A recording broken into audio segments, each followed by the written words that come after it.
Baik, materi pada hari ini kita akan membahas tentang menciptakan nilai kepuasan dan loyalitas pelanggan. Ya, apa itu nilai? Apa itu kepuasan? Apa itu loyalitas pelanggan?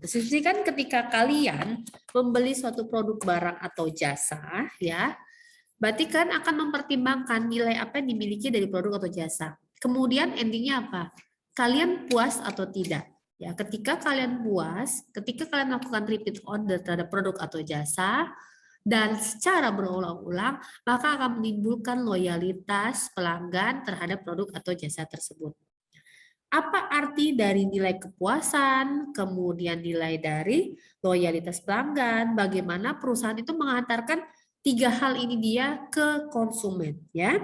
Kemudian nanti kita akan membahas sedikit tentang apa arti nilai seumur hidup pelanggan dan lain sebagainya, tentang database dan pemasaran database. Oke, kita lanjutkan.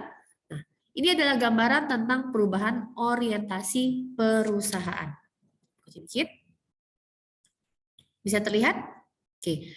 Orientasi perubahan perusahaan. Ketika dulu eranya ya, era masih dikatakan tradisional, sebuah perusahaan itu yang menentukan semua menentukan kebijakan adalah di top manajemen, ya. Mereka menginginkannya apa, konsepnya seperti apa, dirancang oleh pihak tertinggi, kemudian diturunkan kepada middle, kemudian kepada di bawahnya frontline sampai kepada customer menerima apa yang menjadi input atau masukan produk ataupun jasa yang dikeluarkan oleh perusahaan tersebut. Tapi pada saat ini dia era modern tidak seperti itu lagi. Ya, konsepnya terbalik. Ya, konsepnya terbalik. Di mana apa yang menjadi keinginan dan kebutuhan konsumen itulah yang harus diciptakan oleh sebuah perusahaan. Sehingga banyak perusahaan-perusahaan yang tadi materi-materi kita sebelumnya, mereka melakukan survei dulu ya. Kalian terjun ke lapangan, pergi ke UMKM yang ada di bawah ini, kandidat ini di bawah, kalian melakukan survei, ada sekitar 10 ya, tugas yang minggu lalu, apa sih menjadi keluhan, apa sih menjadi permintaan bagi si konsumen terhadap salah satu kantin yang ada di bawah. Nah, itu adalah bagian dari konsep orientasi perusahaan saat ini. Kalau kantin di bawah tetap menerapkan konsep tradisional, saya mau masak sesuai dengan selera saya. Gitu ya. Kemudian pada akhirnya tadi tidak sesuai dengan kebutuhan bagi konsumennya. Nah, kalian yang sudah melakukan tugas pada pertemuan minggu sebelumnya, melakukan riset pasar ya, sehingga kalian bisa menemukan apa sih yang menjadi kebutuhan dari customer. Kemudian nanti diteruskan hingga top manajemen yang membuat kebijakan mengeluarkan produk atau jasa yang sesuai dengan keinginan pelanggan. Itulah dikatakan tadi bentuk nilai apa yang diciptakan oleh si perusahaan dari hasil permintaan si konsumennya. Ini adalah gambaran dari jaminan nilai yang dipersepsikan oleh si pelanggan. Nilai persepsi artinya kalian ini bayangkan dulu ya, kalian membeli suatu produk atau jasa. Kalian akan mempertimbangkan total manfaat pelanggannya. Kira-kira apa manfaat buat kalian? Ya. Kemudian gambaran di bawahnya, dari bawah sini, kira-kira apa manfaat citra kalau saya pakai merek ini, kalau saya pakai produk ini, kira-kira apa manfaatnya? Ya. Kenapa merek A tertentu, Ibu tidak menyebutkan merek, kok dikatakan lebih branded nih dibanding saya pakai merek misalnya lokal atau barang luar atau barang lokal. Kemudian dikembalikan lagi manfaat bagi personal, bagi si konsumen. Akan mempertimbangkan di persepsinya. Kira-kira kalau saya pakai branded bagaimana? Kira-kira kalau saya pakai personal pakai yang produk lokal gimana? Kemudian lihat lagi sampai kepada manfaat jasa yang diterimanya, layanan yang diterima oleh dari produk tersebut. Ya, makanya beberapa produk-produk pun menggunakan konsep layanan pelanggan. Ya, kemudian atau customer service. Kemudian produk yang digunakan, kalian punya produk yang luar, kalian punya produk yang lokal. Kalau kalian menggunakan dua-duanya bisa membandingkan, tapi kalau tidak, ini masih dalam bentuk persepsinya. Ya, wah iyalah keren, saya pakai produk yang dari luar, wajar. Ada yang seperti itu. Tapi sebenarnya Ibu tidak mengatakan bahwa semua produk luar bagus. Ya, produk lokal juga banyak sekali yang bagus ya. Kemudian manfaat total secara keseluruhan, manfaat apa yang diterima oleh si pelanggan tersebut. Nah, itulah gambaran nilai persepsi pelanggan. Dilihat dari secara turun di bawahnya, kolom yang berikutnya itu biaya psikologis ya. Secara psikologis bagaimana efeknya? Tadi kita katakan produk branded, lokal, produk bukan branded ya, lokal juga banyak yang branded, maaf Bu. Produk luar misalnya, kalau secara psikologis saya pakai luar bagaimana? Kalau saya pakai produk yang lokal seperti apa secara psikologis? Saya pakai jam tangan misalnya, produk dalam negeri bagaimana? Saya pakai jam dengan produk yang luar bagaimana? Secara psikologis akan timbul, ya. Berapa biaya yang muncul secara psikologisnya? Kemudian secara energinya. Kalau sekarang simpel, belanja mah bisa online, gitu ya. Kalau dulu masih dengan konsep konvensional, belanja harus ke ke toko-toko. Kira-kira berapa banyak energi, termasuk waktu, termasuk biaya moneter yang dikeluarkan oleh si pelanggan ketika harus melakukan pembelajaran secara konvensional tadi. Akhirnya makanya sekarang banyak orang beralih, udahlah belanja online aja sambil mager, nanti barang juga datang gitu ya. Nah ini tadi, karena ada efisiensi biaya-biayanya. Tapi buat beberapa konsumen tetap ada sih yang suka dengan menyentuh produknya langsung ya. Ada segmen tertentu yang di eranya kemarin teman ibu juga mengatakan, kenapa sih kalau saya jualan pancingan jualan itu, orang walaupun saya jualan online, orang bertanya gini, tokonya di mana? Mereka pengen melihat langsung, menyentuh alatnya dan sebagainya macamnya. Kenapa? Pelanggannya pun segmennya bisa berbeda. Yang suka mancing mungkin di antara kalian. Data yang anak-anak yang zaman sekarang ini masih suka mancing. Ibu tanya dulu. Kira-kira. Afnaf, Ronaldo. Jarang, Bu. Jarang. Benar jarang. Kalian sudah ada tapi mungkin tidak banyak. Nah, yang di usia yang di atas ya, mungkin sekitar 80 atau mungkin di atasnya, yang masih senang mancing gitu ya. Dan mereka memang masih terbiasa dengan konsep konvensional tadi. Ya. Sehingga nggak puas katakanlah, tidak puas kalau saya tidak lihat barang dulu. Walaupun mungkin dia harus mengeluarkan biaya ataupun waktu ataupun energi lebih banyak. Karena itu tadi, tiap persepsi pun bisa berbeda-beda. Ya. Kemudian intinya adalah dia akan menghitung berapa sih biaya pelanggan. Seperti ibu yang lebih senang keliling menyentuh barang langsung secara konvensional, keliling sana keliling sini, walaupun biaya yang dikeluarkan, waktu dan segala macam lebih banyak dibandingkan yang belanja online, ada rasa kepuasan tersendiri. Ya, itu nanti akhirnya memunculkan kepuasan. Nih, dikatakan nilai dipersepsikan pelanggan selisih antara penilaian pelanggan prospektif atas semua manfaat dan biaya dari suatu penawaran terhadap alternatifnya. Jadi dilihat selisihnya. Selisih antara pelanggan dan semua manfaat-manfaat yang diperoleh dengan alternatif di produk. Kita katakan tadi produk luar dan produk dalam negeri, ya. Nanti akan melihat persepsinya. Antara yang dalam dengan antara yang luar negeri bagaimana? Dilihat itulah selisihnya. Itu dikatakan nilai yang masih dipersepsikan oleh pelanggan. Oke, bagi sebuah perusahaan akan mempertimbangkan kalau saya mau jual produk lokal gimana, kalau saya mau jual produk luar negeri bagaimana. Ya, kira-kira bagaimana nilai persepsi dari pelanggan-pelanggan saya. Kemudian total manfaat adalah nilai moneter, kumpulan manfaat, ekonomi, dan lain sebagainya. Itu adalah total manfaat yang akan diterima. Total biaya, kumpulan biaya yang dipersepsikan pelanggan untuk dikeluarkan dalam mengevaluasi baik pendapatan, kemudian ketika dia menggunakan, ketika dia menyingkirkan suatu penawaran, dan lain sebagainya. Gitu ya. Banyak mungkin pengalaman di antara kalian sudah membeli pernah barang harganya mahal, bisa dikatakan bagus, tetapi tidak bermanfaat buat kalian. Ya. Catat misalnya beli yang cewek-cewek ini mana nih, beli produk skincare lah ya kayak gitu. Harganya mahal, ternyata tidak cocok di kulit kalian. Kan akan mempersepsikan bahwa tidak ada manfaat, persepsinya produknya jelek misalnya seperti itu. Tapi mungkin segmen pasar aja tidak cocok atau memang tidak cocok untuk kulit kalian. Next, bagaimana menghantarkan nilai pelanggan ya? Dengan penawaran nilai seluruh kelompok manfaat yang dijanjikan perusahaan untuk dihantarkan. Semua ya, apa yang menjadi manfaat bagi konsumen itu dihantarkan ke konsumen melalui iklannya, melalui produknya, melalui sampelnya dan lain sebagainya hingga sampai ke tangan konsumen. Sistem pengantaran nilai itu meliputi pengalaman yang didapatkan pelanggan dalam proses memperoleh dan menggunakan penawaran. Kalian belanja di online, pilihannya ada Shopee, ada Lazada, ada misalnya Tokopedia, ya, GoTo dan lain sebagainya. Kemudian ketika kalian mau berbelanja, ya, kita katakan aplikasinya di antara 4 macam tadi. Ternyata yang paling mudah kalau belanja di Shopee misalnya, gitu ya. Kenapa? Sistem penghantaran nilainya tadi, ya, pelanggan itu tidak dibikin ribet, dipermudah prosesnya dan lain sebagainya, gitu.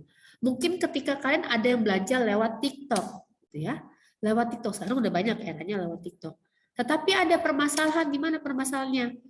Proses misalnya packaging dan lain sebagainya, dan itu tidak ada konfirmasi misalnya dari pihak si toko. Bisa jadi kalian akan berpersepsi, memiliki pendapat bahwa bagaimana proses penghantaran nilai dari suatu produk tersebut ke konsumen agak sedikit mempersulit buat konsumennya. Ibu pun pernah mengalami bagaimana sistem penghantaran nilai tersebut, ya, melalui pengalaman ketika ibu belanja produk pizza Domino's, ya, melalui online. Itu sangat menyusahkan karena tidak ada kontak, ya, ibu tidak mau ketemunya sama robot terus, ya, gitu. Kontak dari customer service-nya, gitu ya.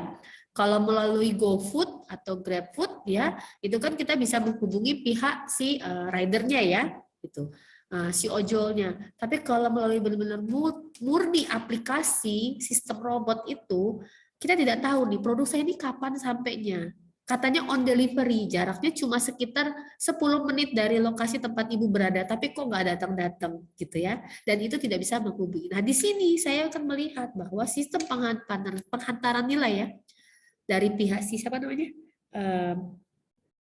Domino's tersebut itu akan merugikan si konsumen. Di sini perusahaan harus memperbaiki, gitu ya. Dengan konsep tadi yang bukan kerucut tapi terbalik. Konsumen maunya apa, dia harusnya ada perubahan. Oke. Kemudian ini mengamati kepuasan. Salah satu kunci dengan cara kepuasan pelanggan. Pelanggan ini puasnya di mana? Tekniknya bisa melakukan survei secara berkala, kemudian kita melihat bagaimana tingkat kehilangan pelanggan, kemudian kita lihat bagaimana pembelanjaan misterius yang tiba-tiba berbelanja, itu pelanggan-pelanggan baru. Kemudian melihat pengaruh kepuasan pelanggan dan keluhan dari pelanggan, ya, agar pelanggan tetap dipertahankan. Ya, ibu punya rekan yang ketika jualan produk, ya, ketika itu pelanggan baru, dia kasih surprise. Surprise-nya dia bilang gini, Bapak, karena pembelanjaan Anda sudah kami terima transfernya, biayanya, dan kebetulan dapat potongan diskon 22.000. Ini adalah diskon untuk ongkir, katanya. Dibuat surprise, gitu ya. Padahal mungkin sebenarnya penjualnya udah termasuk, udah include delivery-nya. Kemudian bagaimana dengan pelanggan yang lama nih, agar tetap puas, ya, agar mereka tetap continue melakukan repeat order terhadap produk atau jasa kalian. Nah, misalnya gini, dibikin surprise juga, pengiriman barang, kemudian ada bonus tambahan misalnya. Maka pelanggan akan puas tadi, mempertahankan kepuasan pelanggan, dan insya Allah tingkat kehilangan pelanggan pun akan berkurang. Minimal kalau dia tidak melakukan pembelanjaan, dia bisa merekomendasikan produk ke pihak yang lain. Dilihat dari kualitasnya, ya, totalitas fitur dan karakteristik produk atau jasa bergantung pada kemampuan untuk memuaskan kebutuhan, ya, kebutuhan yang dinyatakan ataupun yang tersirat, ya.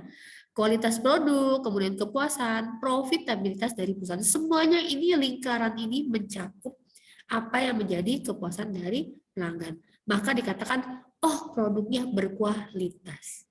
Saya puas artinya produk berkualitas, ya, akan meningkatkan profit dari perusahaan, akan meningkatkan penjualan. Kemudian di sini ada hukum Pareto pelanggan, lihat 20/80, di mana 20% pelanggan bisa menghasilkan 80 atau lebih dari laba perusahaan. Katakan misalnya Anda berbelanja, Anda sebagai punya perusahaan, ada yang melihat iklan Anda sebanyak misalnya sekitar 1.000, ya.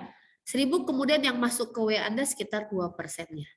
Ya, 2% dari 1.000 berapa tuh?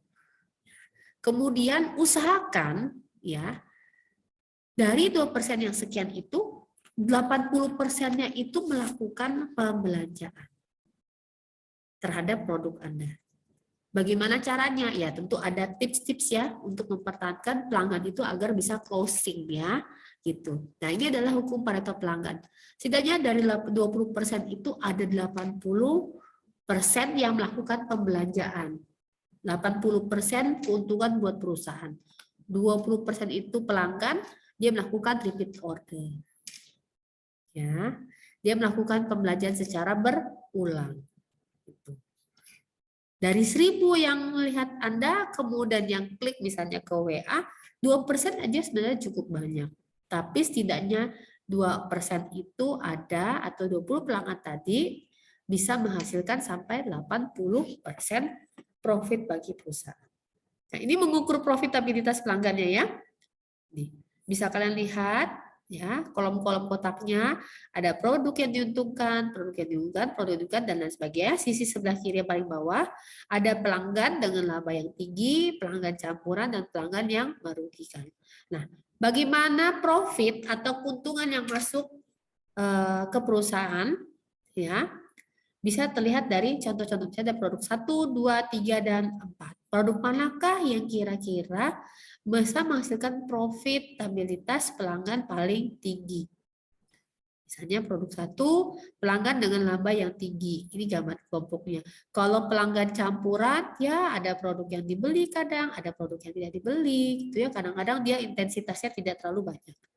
Ya, misalnya untuk produk P3 ataupun P4 bisa ditandai misalnya, oh ternyata produk ini tidak laku. Maka lama-lama produk tersebut akan disingkirkan. Beberapa perusahaan, Ibu katakan sama contoh dah, Indofood jualan mie misalnya gitu ya, jualan mie. Jualan mie, kalau jualan Indomie di Korea itu ada varian rasa bulgoginya gitu ya. Nah, kemudian kalau jualan mie di misalnya Eropa, di negara tertentu, Indofood itu Indomie gorengnya dia ataupun kuahnya dia maaf, menggunakan varian rasa sayuran misalnya gitu ya. Atau di India menggunakan bumbu yang kari-kari yang versi mereka. Tapi kalau produk itu dijual di Indonesia, kalau Ibu rasa kalau bulgogi banyak yang sudah mulai mencintai produk rasa Korea ya, itu akan laku. Tapi mungkin untuk produk seperti varian rasa kayak vegetarian tadi, sayur-sayuran, kemudian yang karinya mendok sekali, belum tentu disukai oleh orang Indonesia. Nah, sehingga ketika dia mengukur produknya, dia ada posisi ada di mana? Bisa jadi produk itu ada posisi P ataupun di posisi P3 atau P4. Gitu ya. Oke. Ini skip dulu nilai sumber hidup pelanggan. Nah, ini hubungan pelanggan. Bagaimana hubungan antara menciptakan hubungan antara produk kalian dengan si pelanggannya. Di sini disebut CRM, Customer Relationship Management. Ya, Customer Relationship Management. Harus di-manage, dikembangkan ya. Kapan akan diadakan kontak lagi dengan si pelanggan. Oke. Proses pengelolaan informasi rinci tentang pelanggan dan perorangan serta semua titik kontak pelanggan. Artinya ada database. Kalau kita nggak punya database pelanggan, bagaimana kita bisa melakukan kontak ya dengan pelanggan kita. Nah, ini di manage. Inilah makanya fungsi dari CRM atau Customer Relationship Management. Di manage seperti apa? Apa misalnya diadakan event-event tertentu bagi komunitas Honda misalnya ya. Kemudian adakan misalnya turnamen sepak bola atau turnamen basket. Makanya ada beberapa produk yang sponsor-sponsor masukin. Ini menjalin hubungan antara si produknya dengan si pelanggannya. Akan teriman lagi. Ya, atau memberikan diskon misalnya. Diskon buat Anda yang berulang tahun. Nah, tentu saja harus punya database pelanggannya. Ya, Matahari biasanya seperti itu, diskon buat yang berulang tahun. Di manage customer relationship management-nya. Oke. Pemasaran satu-satu, identifikasi prospek pelanggan, kemudian diferensiasikan pelanggan berdasarkan apa yang menjadi kebutuhan, apa yang menjadi nilai mereka dan perusahaan Anda, interaksi dengan pelanggan atau perorangan untuk meningkatkan pengetahuan hubungan yang secara kuat, dan modifikasi produk layanan pesan serta tiap pelanggannya pada tiap pelanggan. Ibu punya rekan, dia kalau jualan lewat kontak masuknya ke WA, dia tidak mau menggunakan WA bisnis. Karena WA bisnis biasanya kontaknya langsung robot yang balas ya, gitu. Ya, ada ceritanya konsep yang satu konsumen juga balas pakai robot. Akhirnya robot balas-balasan robot ya. Gimana bisa terhubung dengan pelanggannya. Ya. Dia ini tadi dia tetap menggunakan WA standar yang biasa ya. Agar dia bisa mengetahui apa sih menjadi kebutuhan mereka. Bagaimana nilai mereka terhadap produk-produk. Saya punya 3 varian rasa keripik, coklat, strawberry, milky, green tea, ada 4. Nah, ternyata yang coklat paling banyak disukai, ternyata yang strawberry banyak disukai, ternyata yang green tea kurang disukai. Tapi tidak berarti semua produknya salah ya. Mungkin ada persepsi pelanggannya bisa berbeda, terlalu pahit mungkin, atau terlalu manis, atau kurang rasa green tea-nya dan lain sebagainya. Nah, bisa jadi ini masuk produk P4 yang tidak begitu diminati oleh pelanggan. Bagaimana bisa terhubung tadi secara dengan konsep pemasaran satu-satu. Ya, dia akan mengetahui apa menjadi kebutuhan dari pelanggannya. Ya, dia bisa berinteraksi langsung dengan perorangan, seperti tadi dilakukan survei dan lain sebagainya. Maka mungkin ketika yang tadi yang green tea tadi ini tidak begitu diminati, dia bisa jadi modifikasi produknya. Ya, gitu. Beberapa yang menyukai teh yang rasa green tea pasti ada sedikit pahit-pahitnya, misalnya seperti itu. Ya, atau mungkin bahkan terlalu pahit, pernah juga ibu minum konsepnya terlalu pahit gitu ya, itu sehingga tidak rasa tehnya hilang karena terlalu pekat, mungkin kayak minum teh terlalu pekat ya. Kemudian cara meningkatkan nilai basis pelanggannya, ya ada yang baru bergabung ini ya, mengurangi tingkat beralih pelanggan. Bagaimana mengurangi tingkat beralih pelanggan? Ya tadi salah satunya dengan melakukan intensitas dengan pelanggan, kemudian memberikan surprise dan Oke, kemudian meningkatkan daya tahan hubungan pelanggan tadi CRM, meningkatkan potensi pertumbuhan ya, pangsa dompet, penjualan silang, penjualan kata, silakan nanti kalian baca karena kita tidak bisa menjelaskan lebih panjang lagi untuk di Zoom-nya. Kemudian membuat pelanggan berlaba rendah, menguntungkan atau menghilangkan mereka. Ya, kita bisa skip kalau pelanggan-pelanggan ini memang tidak terlalu profit buat kita bisa abaikan. Ya. Kemudian memfokuskan usaha yang seimbang untuk pelanggan yang memiliki nilai tinggi terhadap produk kita. Daripada capek-capek mempertahankan pelanggan yang selalu memiliki persepsinya buruk terhadap produk kita. Kalau kalian jualan online, berikan ketika ada yang memberikan komentar negatif, skip, hapus aja. Ya, sebaiknya dihapus. Pertahankan untuk yang komentarnya positif. Kenapa? Coba kalau kalian bayangkan, kalian punya usaha, ya. Oke, sekarang mungkin kebebasan bersuara, tapi kalau ketika ada unsur satu yang ngomongin jelek, pasti akan tersebar lebih banyak dibandingkan yang ngomong baik, gitu ya. Tuh, jadi Anda harus mempertahankan itu, berarti bukan asumsikan itu bukan pelanggan Anda. Selesai, itu saja. Beberapa memang ada pelanggan yang sangat cerewet, tapi terus dia repeat order, berarti dia akan mempertahankan produk. Oke. Sebentar, ini jadi terputus. Mana share screen-nya?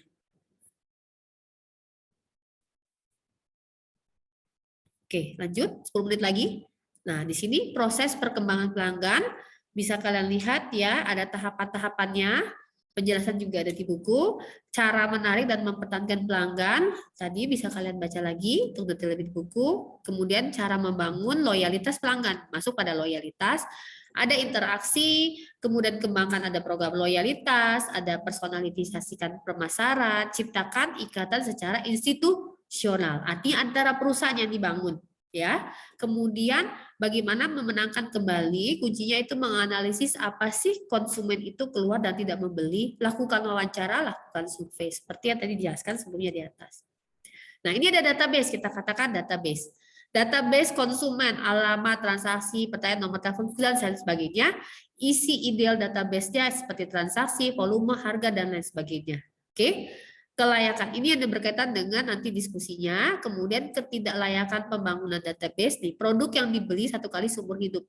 Artinya, kemudian pelanggan memperlihatkan sedikit loyalitas terhadap suatu merek, kemudian penjualan unit sangat kecil, biaya pengumpulan data sangat tinggi. Ya, tadi terlalu banyak memanfaatkan data yang dikeluarkan, kan perlu bank data. Nggak taunya ada konsumen 1, 2, 3 di atas ini jarang beli, mendingan di skip aja, dibuang. Gitu ya. Daripada kita nyebar semua informasinya ke pelanggan yang memang nggak continue pembelajaran di kita. Ya. Oke, N. Nah, ini ada baru gabung. Tugasnya dulu Ibu jelaskan terkait tugas di sini. Coba ya, ini belum Ibu edit-edit lagi ini tadi. Nah, debat pemasaran bisa terlihat ya. Nah, ini nanti kalian baca dulu ya. Kemudian kalian mengambil posisi pilih 1 atau pilih nomor 2. Ya. Tugasnya Ibu belum lengkapi tadi, belum selesai Ibu tulis. Kemudian ini ada di forum pendapat, berikan pendapat Anda. Ya. Dasarnya apa? Ada literasinya. Sumber datanya dari mana? Ya, sebaiknya itu kalau ketika kalian memberikan pendapat. Ya. Jadi kalian bisa sambil searching dulu, kemudian dilansir dari liputan6.com atau berdasarkan sumber data, lebih bagus seperti itu. Ya, kalian hanya memberikan pendapat dan ini akan menjadi presensi pertemuan kedua. Baik, kita masuk dulu untuk presensi ya, presensi kehadiran.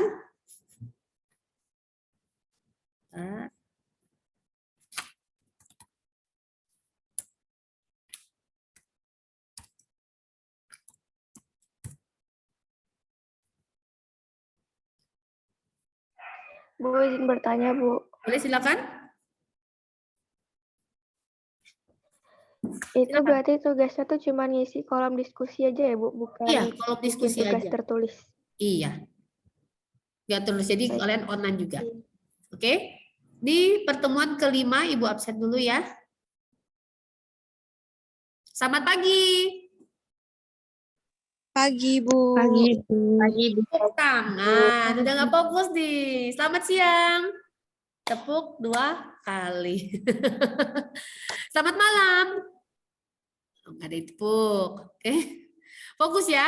Ibu harap kalian fokus ke sini. Baik. Ibu panggil satu persatu namanya.